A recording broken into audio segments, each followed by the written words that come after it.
tak ada kepala, batang leher je yang ada. Abang Ram jatuh terduduk dekat hujung tangga dan nampak Naurah yang tak ada kepala tu naik perlahan anak tangga. Abang Ram terkaku, nak berdiri terasa macam tak ada kaki, semua longlai. Kan aku dah kata, aku dah datang. Abang Ram dengar suara dia sebiji macam suara Naurah. Tiba-tiba kepala Abang Ram pening. Persekitaran dia nampak kelam. Lepas tu dia tak ingat apa-apa dah. Sedar-sedar je dah subuh.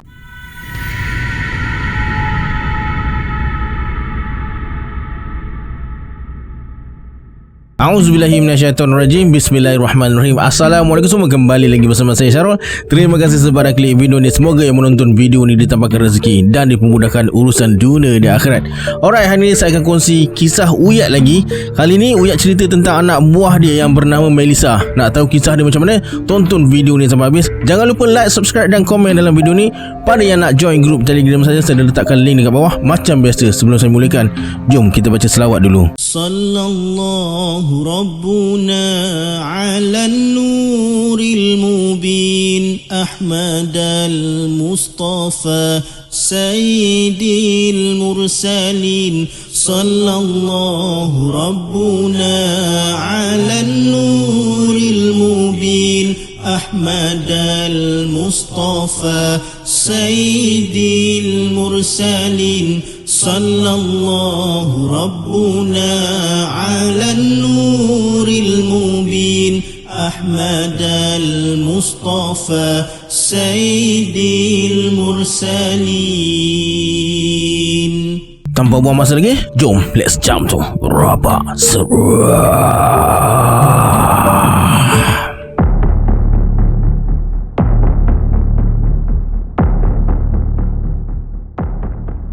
Adik, jom kita pergi rumah Kak Long. Uyat dengar ayah dia melaung. Pagi tadi, lepas sarapan, Uyat terus masuk hutan. Dia dah janji dengan Mamat, Tapik dan Zaki nak tahan burung pagi tu. Baru je nak masuk hutan, Uyat dah dengar suara ayah dia laung dari jauh, panggil nama dia. Jarang ayah datang kutip Uyat suruh balik. Ni betul-betul mustahak agaknya. Sampai rumah, Uyat tengok ayah, mak, Kak Long dengan Abang Ram, abang ipar dia, tengah duduk berbual dekat dapur sambil berkena cucur wilis. Lama dah ke jadi benda ni? Rasanya ada dah dalam sebulan. Kenapa tak bagi tahu kami awal-awal? Tak nak bagi mak dengan ayah risau. Macam mana mulanya?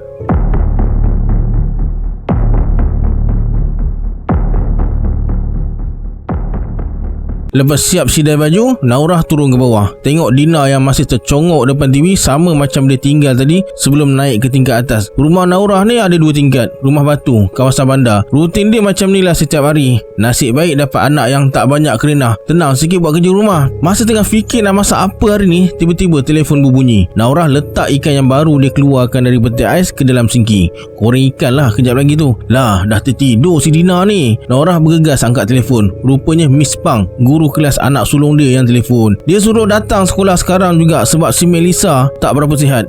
Kenapa pula si kakak ni? Rasanya pagi tadi sebelum dia pergi sekolah elok je. Dada Naurah berdebar-debar. Rasa gelisah. Baik, sekejap lagi saya sampai, balas Naurah. Naurah terus capai kunci motor. Dina, Naurah tinggalkan sendirian dekat rumah lepas dia pesan pada jiran supaya tolong tengok-tengokkan dia. Dina kalau tidur lama, tu senang jaga dia, tak banyak masalah. Rumah Naurah dengan sekolah kakak tak jauh, dalam 10 minit je. Dada semakin berdebar. Otak mula ligat fikir segala kemungkinan. Kakak baru je masuk sekolah rendah awal tahun ni. Tak ada pula dia mengadu sakit. Sakit apa pula anak aku ni? Sampai sekolah, Naurah terus naik ke pejabat dan tengok kakak tengah duduk atas sofa tunggu dia. Kata Miss Pang, tadi Melissa pingsan dalam kelas. Dia baru nak telefon ambulan, Melissa dah sedar dan minta Miss Pang panggil Naurah. Dia nak balik katanya. Naurah pandang kakak. Muka kakak pucat sikit. Kakak, kita pergi hospital ya? Kakak okey je ibu, tadi kakak pening je. Jom balik ibu, kakak nak baring dekat rumah. Naurah pegang dahi kakak. Normal, tak panas, tak demam. Okeylah kita balik. Mungkin tak sedap badan kot kakak ni. Hajatnya nak bawa balik kakak ke rumah dulu. Petang sikit bila ayahnya dah balik kerja, dia akan bawa kakak pergi hospital. Mula-mula tadi risau jugalah, tapi bila dah rasa dahi kakak, Naurah jadi lega sikit lah. Mungkin kakak pening biasa je kot. Kakak sakit kepala ke? Kakak pun tak tahu ibu. Tiba-tiba je kakak rasa mengantuk. Ibu rasa kakak tidur awal dah semalam. Kejap-kejap Naurah kalih pandang wajah kakak dari cermin sisi motosikal. Sengaja ajak berborak. Buatnya dia tidur atas motor ni satu hal pula. Lepas kakak nampak dia, kakak terus jadi mengantuk, kata Melissa. Nampak dia? Kakak nampak apa? Soal Naurah. Tapi kakak tak menjawab. Kakak, Kakak nampak apa? Naurah tanya lagi. Masih tak ada respon. Naurah tengok kakak dari cermin sisi belah kiri. Kakak hanya tersenyum sambil balas pandangan Naurah. Tapi kakak nampak lain. Muka kakak nampak tengah macam tahan marah. Matanya dibulatkan, pandangannya tajam. Nampak dadanya turun naik tahan nafas. Hilang muka manis si kakak tu. Dah kenapa tiba-tiba naik angin anak aku ni? Kakak, kata Naurah. Kemudian alihkan pandangan ke jalan. Tiba-tiba boom! Naurah dengar ada bunyi benda terjatuh dekat belakang motor. Bunyi macam benda padat, macam bunyi badan manusia bila jatuh. Serta-merta motor terasa ringan. Naurah baru perasan tangan kakak dah tak peluk pinggang dia. Kakak! Naurah menjerit bila tengok cermin sisi. Sah, kakak dah jatuh. Cepat-cepat Naurah berhentikan motor. Dia rasa macam nak pitam bila tengok kakak terlentang dekat tengah jalan raya. Belakang motor tadi ada sebuah van. Nasib baik van tu sempat berhenti. Kalau tak, dah kena lenyek kakak ni. Kakak! Naurah menjerit sambil berlari ke arah kakak. Keadaan jalan raya masa tu jadi sesak. Mana taknya ada budak jatuh terlentang dekat tengah jalan raya. Kakak terbaring, mata terbeliak ke atas macam kena sawan. Kakak menderam. Naurah panik sebab kakak tak pernah jadi macam ni. Sawan ke anak aku ni? Kepala mula terasa berat. Naurah cuba sedarkan kakak sambil tampar perlahan pipi kakak. Panggil nama kakak berulang kali. Kemudian angkat kakak ke bahu jalan. Masa angkat kakak ke bahu jalan tu, Naurah nampak mata kakak mula kuyu. Tak terbeliak macam tadi. Kakak dah berhenti menderam. Anak akak macam kejang tadi. Nasib baik saya bawa van slow. Kalau tak, kata budak lelaki yang bawa van tu, dia tolong jugalah tolak motor Naurah ke bawah jalan. Ibu, kakak mengantuk. Kakak nak tidur, kata kakak perlahan, lalu pejamkan mata. Kakak dalam keadaan sedar dan tak sedar. Mengantuk dia macam tak tidur semalaman. Kok ia pun mengantuk, tunggulah sampai rumah. Ni boleh nak lena atas jalan raya. Naurah masih kebingungan, duduk sambil rangkul kakak yang tengah tidur. Tidurlah kot. Mari kak, saya hantar ke hospital. Baik juga akak naik motor dengan keadaan anak macam ni, cadang budak lelaki yang bawa van tu. Naurah mengangguk tanda setuju. Dia masih bingung sebenarnya. Mengantuk apa bendanya sampai 2 kali terlentang macam ni.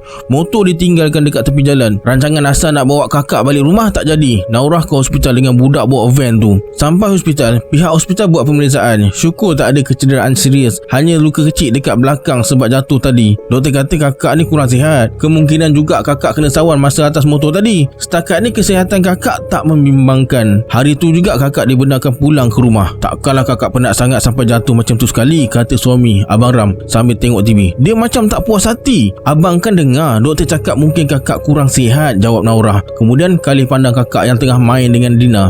Normal je kakak, macam selalu. Galak bermain dengan adik dia. Tak lesu macam petang tadi. Elok je melompat sana sini. Sebenarnya Naurah pun rasa tak puas hati dengan apa yang doktor terangkan tu. Tapi mesti dia lagi mahir hal sakit manusia ni. Jauh di sudut hati, Naurah rasa macam ada benda lain yang tak kena dengan kakak. Cuma tak pasti. Naurah teringat apa yang kakak cakap atas motor tadi. Lepas kakak nampak dia, kakak terus jadi mengantuk.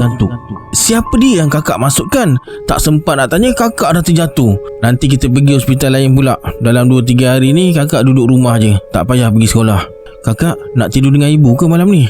Naurah memang ajar anak-anak dia tidur asing. Mula umur 5 tahun, Melissa dan Medina akan tidur bilik beransingan. Tingkat atas rumah ni ada 3 bilik. Satu master bedroom iaitu bilik Naurah. Bilik tengah dijadikan ruang pakaian dan bilik depan bersambung dengan koridor tu bilik kakak dan Dina. Tak apalah ibu, kakak tidur dengan Dina aja malam ni, jawab kakak. Malam tu tak ada apa-apa yang berlaku hinggalah Naurah tiba-tiba tersedar dari tidur. Tekak terasa perit. Panas betul malam tu. Bahang rasanya. Dalam keadaan mata terpejam tu, Naurah meraba-raba meja sisi katil. Selalunya laki dia bawa naik botol air masak ke atas. Puas Naurah gagau, tak jumpa. Dia buka mata, terpisat-pisat cari botol air dalam bilik yang gelap tu. Cerah pun sikit je. Itu pun sebab lampu jalan belakang rumah ni. Meja sisi katil ni kosong. Laki dia lupalah ni bawa botol air naik atas. Naurah pandang suami dia. Lena berdengkur dekat sebelah, berselimut sampai ke kepala. Tak panas ke dia ni? Aku ni berpeluh macam mandi, dia boleh berselubung, kata Naurah. Alah, malasnya nak turun. Tapi dah agak sangat ni. Sengaja Naurah kuatkan sikit suara masa membebel tu, nak bagi laki dia dengar. Kalau dia sedar boleh dia tolong ambilkan air. Tapi bila dengar makin kuat suami dia berdengkur, memang tak ada gaya nak sedar lah ni. Kemudian Naurah bangun melangkah keluar dari bilik. Dia lintas bilik pakaian. Kemudian dengan perlahan buka pintu bilik Dina dan kakak. Nampak dua beradik tu tengah tidur lena sambil berpelukan dengan dalam sama-sama. Perlahan-lahan Naura turun tangga kayu, melintasi ruang tamu dan ke arah dapur. Naura duduk dekat meja makan sambil minum air. Kemudian dia tengok jam dekat dinding. Pukul 3.14 pagi. Sedang elok dah ni bangun tahajud. Dulu kerap jugalah bangun tahajud. Lepas ada anak ni, makin kurang amalan tu. Konon-konon penat. Tiba-tiba dum dum dum dum dum dum, krak, bum. Naura dengar bunyi orang berlari naik tangga. Buka pintu lalu tutup pintu dengan kuat. Bom. Abang? Kakak? Kakak ke? Naura hanya jenguk ke arah tangga. Tak nampak kelibat sesiapa pun. Malas nak bangun tengok. Tak puas lagi minum air. Selalunya kakak yang bangun tengah malam turun pergi buang air kecil dekat tandas bawah ni. Kadang-kadang dia kejut Naura suruh temankan. Waktu datang berani dia, boleh je turun seorang diri. Naura tunggu orang sahut panggilan tu. Senyap je, tak ada bunyi apa-apa. Siapa pula yang berlari naik tangga tadi? Kalau ada yang turun mesti dia dengar. Tangga tu kalau pijak sikit pun dah berkeriuk bunyinya. Dan takkanlah tak nampak siapa turun. Kalau ada yang turun mesti Naura nampak sebab lampu ruang tamu tu terpasang. Makin difikir makin berdebar Naura dibuatnya. Dah lah dia seorang dekat bawah ni. Baik naik. Seram sejuk rasanya. Bulu tengkuk pun dah meremang. Teringat cerita Kak Nah, jiran yang selalu kena ganggu. Rumah dia selang 3 buah rumah dengan rumah ni. Jangan benda tu datang rumah aku sudah, kata Naura. Cepat-cepat Naura naik tangga. Masa tengah naik tangga tu, Naura terdengar suara orang bercakap. Tapi tak jelas bunyinya. Macam suara budak. Siapa pula yang bercakap dekat atas? Semua dah tidur lena tadi. Macam suara kakak. Borak apa pula pagi-pagi buta ni? Naura buka pintu bilik kakak. Hanya Dina ada atas katil tu. Mana perginya budak ni? Dengar suara macam dekat je. Kakak? Naura tinjau bilik kakak. Cari bawah katil. Mana dah tahu dia main sorok-sorok. Tak ada pula budak ni. Naura periksa pintu yang hubungkan bilik dengan koridor. Risau kakak ada dekat koridor je. Pintunya berkunci. Memang sengaja Naura kunci pintu tu. Risaulah kakak dan Dina main dekat koridor. Kalau jatuh dari koridor tu patah tu pasti. Sebab tinggi juga. Kakak dalam bilik aku kot bercakap dengan ayahnya. Suara kakak memang macam dekat je. Cuma tuannya tak nampak. Apa kejadahnya berborak pukul 3 pagi ni? Tak boleh tunggu siang ke? Tapi hanya suara kakak je yang terdengar. Yang pasti kakak tengah berbual dengan seseorang. Tak nak. Aku tak nak kawan dengan kau. Dah jangan kacau aku. Aku nak masuk bilik. Naura dengar suara kakak. Kali ni kuat sikit suaranya. Bunyi macam dekat bilik Naura. Cepat-cepat Naura pergi bilik dia. Lalu bilik pakaian. Bilik pakaian ni ada tingkap nakul yang menghadap laluan ke bilik dia. Suara kakak makin jelas. Masa melintas bilik pakaian, ekor mata Naura terpandang sesuatu. Kakak! Naura panggil sambil perhati celah cermin aku. Dah kenapa duduk dalam bilik pakaian ni? Kakak senyap je, tak menjawab. Berdiri tegak menghadap dinding, membelakangkan Naura. Sedikit mendongak. Kakak! Naura panggil sekali lagi. Masih tak ada respon. Kakak berdiri kaku. Tadi dengar dia bercakap, sekarang dah berhenti. Naura masuk bilik pakaian, berjalan ke arah kakak. Kakak? Kakak buat apa dekat sini? Soal Naura sambil goncang bau kakak. Mata kakak terpejam rapat. Masih mendongak. Macam tengok dinding. Sleepwalking ke anak aku ni? Tak pernah lagi dia sleepwalking sebelum ni. Kakak mengigau ni. Jom kita masuk bilik tidur. Naura dukung kakak. Nasib baik badan kakak kecil. Kalau tak dia heret je macam tarik upih tu. Masa Naura berpaling keluar dari bilik pakaian, dia terdengar satu suara. Tak jelas sangat bunyinya. Suara perempuan. Aku dah datang. Suara macam separuh berbisik. Sebenarnya masa Naura dengar suara tu, kaki dia dah mula terasa lembik. Terketa-keta dukung kakak masuk ke bilik. Darah macam naik dari kaki berhimpun dekat kepala. Kepala terasa berat. Naura ni tak adalah berani sangat, tapi tak nak fikir bukan-bukan. Dah lah laki dia selalu tinggal dia dengan anak-anak dekat rumah. Layan Gian pergi memancing. Mungkin bunyi radio kot. Sengaja nak sedap hati. Dalam bilik pakaian ada radio kecil. Sambil lipat baju boleh juga layan telinga. Mungkin kakak hidupkan radio masa dia sleepwalking tadi. Dah kalau radio pergilah tutup kan.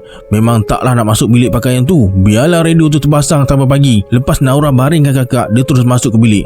Tak berkali langsung ke bilik pakaian. Laki dia masih dibuai mimpi. Nak kejut kesian. Lena sangat tidurnya. Sekejap lagi bangun lah tu. Nak dekat subuh dah ni. Malam tu masa bila Naura tertidur semula, dia pun tak tahu. Sedar-sedar laki dia tepuk bahu suruh bangun subuh. Tak jadi solat tahajud dia malam tadi. Kakak dan Dina masih belum bangun lagi. Suami dah pergi kerja awal. Banyak kereta kena baiki katanya. Suami Naura ni mekanik. Ada rezeki lebih sikit, dia buka bengkel sendiri. Tak adalah mewah sangat, lepaslah makan anak beranak dia tu. Hal malam tadi Naura lupa dah. Sengaja buat lupa sebenarnya. Risau dia layan, makin takut pula. Naura masak bekal makanan tengah hari untuk suami dia. Kejap lagi pekerja dia datang nak ambil bekal tu. Terasa sunyi pula pagi ni. Selalunya dengar suara Dina. Ni dia tak bangun lagi. Lambat betul bangunnya. Kakak tu biasa dah. Pagi-pagi dah pergi sekolah. Tinggal Naura dengan Dina je lah. Hari ni dua-dua ada dekat rumah. Kakak, Dina, bangun. Tak elok bangun lewat. Ibu, ayah dah pergi kerja ke? Tanya kakak sambil duduk depan TV dengan Dina. Dah, kakak ambil ikan ni kejap, letak bawah salji depan tu. Nora nampak kakak bangun menapak pergi ke dapur. Dia sambung cuci pinggan mangkuk dekat sinki.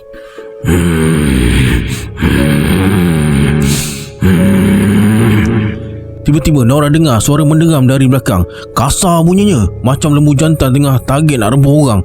Nora toleh belakang. Dia tengok kakak tengah ramas ikan yang panas-panas tu.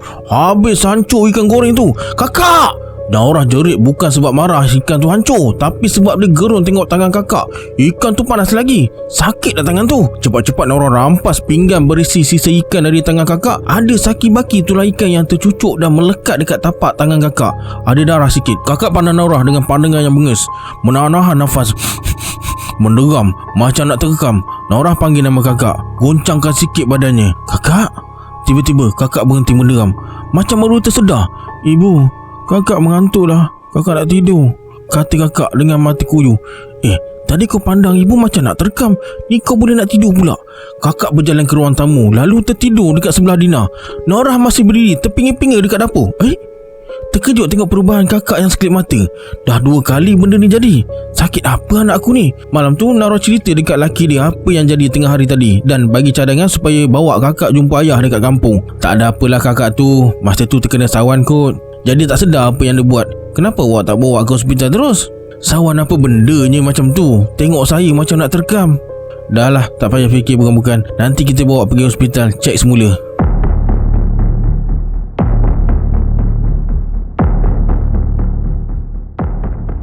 Dah tu hospital cakap apa Ram?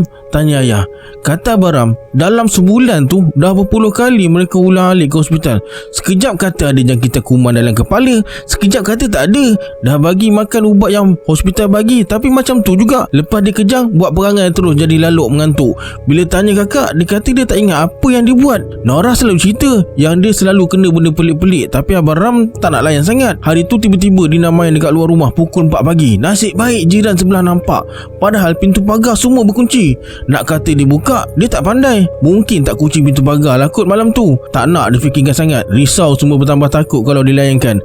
Abang Ram tak percaya sebab dia memang tak pernah kena. Tapi lepas malam kemarin tu, rasanya memang sahih dah apa yang Nora cerita tu.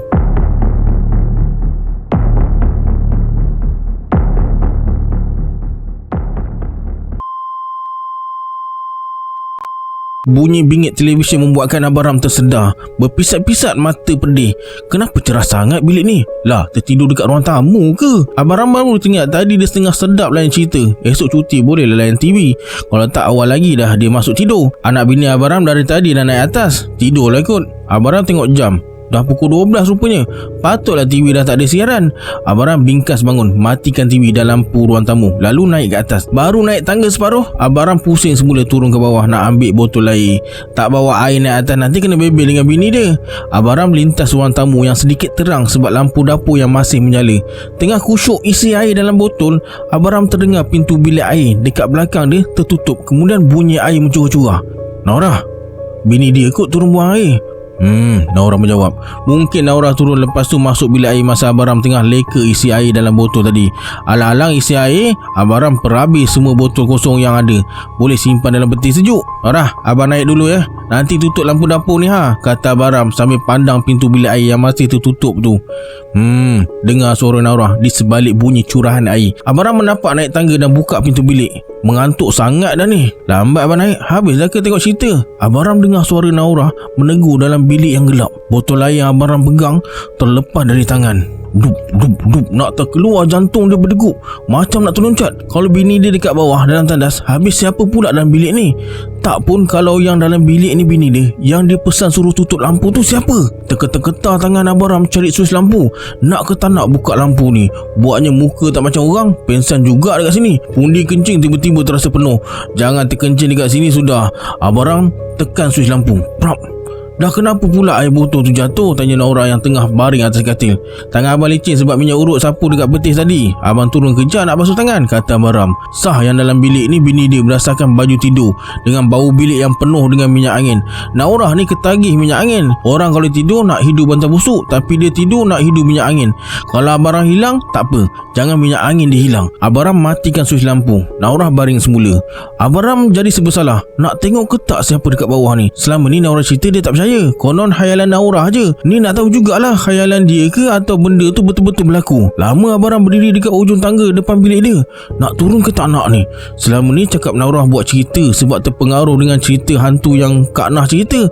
Malam ni dia yang kena. Nak tak nak kena turun juga. Abang Ram turun perlahan-lahan. Bunyi air dalam bilik masih kedengaran. Sah ada orang dalam bilik air ni. Abang Ram berhenti dekat tengah tangga, berpeluh macam baru lepas lari pecut 100 meter. Kemudian dia intai ke bawah. Nak turun macam tak berani pula. Kalau intai dari bahagian tengah ni, nampak sebahagian ruang tamu je, ruang dapur tak nampak. Masa Abang Ram tengah intai, tiba-tiba bunyi air berhenti. Kemudian terdengar bunyi pintu bilik air terbuka.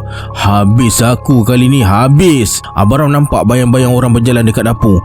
Biasan pergerakannya Abang Ram nampak dekat ruang tamu. Nampak bayangnya menghampiri suis lampu dapur. Lepas tu Abang Ram dengar bunyi suis lampu tertutup tap. Serta-merta ruangan bawah jadi gelap, namun cerah sikit sebab lampu halaman rumah masih menyala. Abang Ram nampak bayang benda tu semakin menghampiri ruang tamu, menghampiri tangga. Abang Ram masih perhati dari tangga tengah. Sedikit demi sedikit Abang Ram nampak tubuhnya. Semakin dekat, bentuknya semakin jelas. Tap tap tap tap tap tap tap tap tap. Dia berjalan mendekati ruang tamu. Abang Ram nampak kaki. Tu kaki Naura. Dah 8 tahun dia kahwin, takkanlah tak kenal kaki bini sendiri. Tap tap tap tap tap tap tap tap tap. Dia berjalan semakin dekat. Abang Ram nampak dari lutut hingga kaki dan baju kelawar. Tu baju kelawar yang Naura pakai malam ni. Naura ke? Sudah. Dah tu dia bercakap dengan siapa pula dalam bilik tidur tadi. Tap tap tap tap tap tap tap tap. Semakin dekat. Kali ni Abang Ram nampak dari pinggang ke kaki. Naura dah ni. Tap tap tap tap tap tap tap. Semakin dekat lagi, Abang Ram nampak dari dada ke kaki pula. Berjuntaian rantai emas yang dia bagi masa majlis batai air semayang, masa nikah dulu. Sah Naura ni. Abang Ram baru gerakkan kaki nak turun setapak anak tangga. Tap tap tap tap tap. Dia datang dekat, capai pemegang tangga. Abang Ram dari nak turun tangga, dia terus loncat naik 10 anak tangga ke atas. Sah, itu bukan Naura. Dalam bilik tu baru bini dia. Macam mana Abang Ram pasti yang dekat bawah tu bukan Naura? Sebab yang tu tak ada kepala, batang leher je yang ada. Abang Ram jatuh terduduk dekat hujung tangga dan nampak Naura yang tak ada kepala tu naik perlahan anak tangga. Abang Ram terkaku, nak berdiri terasa macam tak ada kaki, semua longlai. Kan aku dah kata, aku dah datang. Abang Ram dengar suara dia sebiji macam suara Naura. Tiba-tiba kepala Abang Ram pening. Persekitaran dia nampak kelam. Lepas tu dia tak ingat apa-apa dah. Sedar-sedar je dah subuh. Dah kenapa abang tidur dekat tangga ni? Tanya Naura. Pelik tengok Abang Ram terbaring dekat ujung tangga. Kenapa bau hancing ni? Sampai terkencing Abang Ram kena malam tu. Telefon ayah suruh datang rumah kita. Abang Ram suruh Naura telefon ayah. Masa tu juga baru sekali dah kena menggelabah. Anak bini dia kena dalam sebulan dah. Dia tak buat apa-apa. Buat acuh tak acuh je. Okey, sampai sini dulu kisah Huyak ni. Esok malam saya sambung lagi. Panjang lagi cerita dia ni. Sebelum kita berpisah, anggaplah kisah ini sebagai hiburan semata-mata. Jangan terlalu mudah percaya. Hanya yang mengalaminya tahu akan kebenaran sesuatu kisah tu. Kita berjumpa di video akan datang. Saya Syarul. Assalamualaikum. Adios.